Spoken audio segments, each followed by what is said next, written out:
yewe reka mbabwira ndabihanangirije abankurikira nagiye mu giturage bakagenda bakaboneka uwo munsi mu mwaka cyangwa nabonetse nagiyeyo ntimukajye munkurikira ndabihanangirije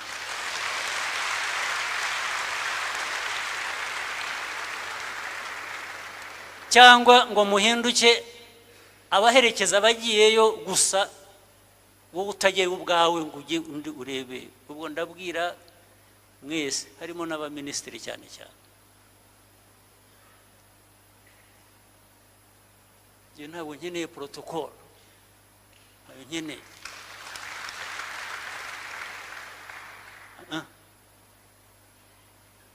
ugasanga batatse baharuye imihanda mwagiye muyiharura ntanajyayo mukayiharura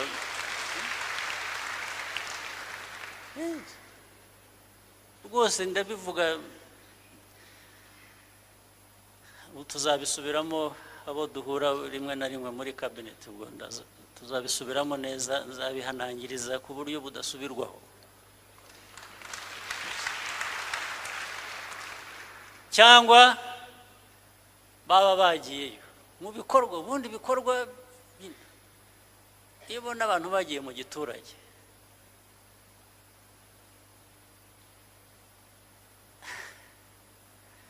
ukabona mu giturage ndavuga cya giturage cyacu cy'imisozi ihanitse ushaka naho parika imodoka hakabura kubera ko hose haracura ukajya ukabona abantu baje hari n'umukungugu hari n'iki baje bambaye amasute bateye inkweto zirebamo nk'indererwamo n'amatayi n'iki ntabwo uba wagiye gukora urabeshya ibyo ngibyo bifite aho bigenewe nujya mu makwe nujya mu niwazindutse ujya mu bukwe inshuti yawe niwazindutse ujya mu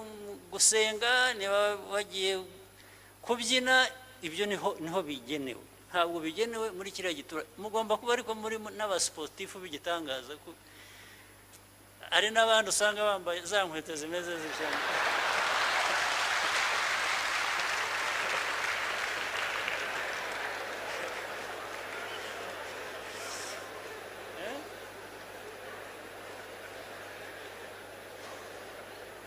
zimwe zisongoye